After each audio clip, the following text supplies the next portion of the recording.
Iginiit ng defense team na hindi banta kundi response o sagot lamang ang naging pahayag ni Vice President Sara Duterte sa kanyang press conference noon kung saan sinabi ng Vice Presidente na may nakausap na siya na papatay sa Pangulo.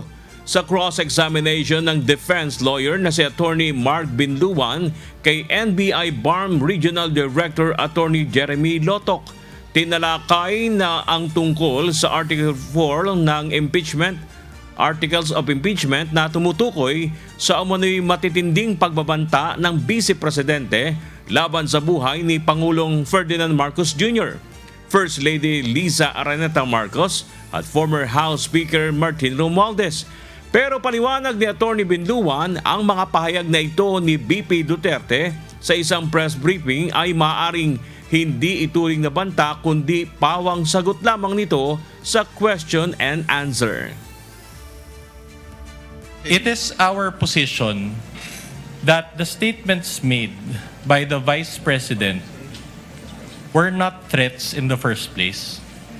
That's why we were categorizing it as response, a mere response to a Q&A. Number one. Number two, it was never aimed directly at BBM, FL, and the former speaker.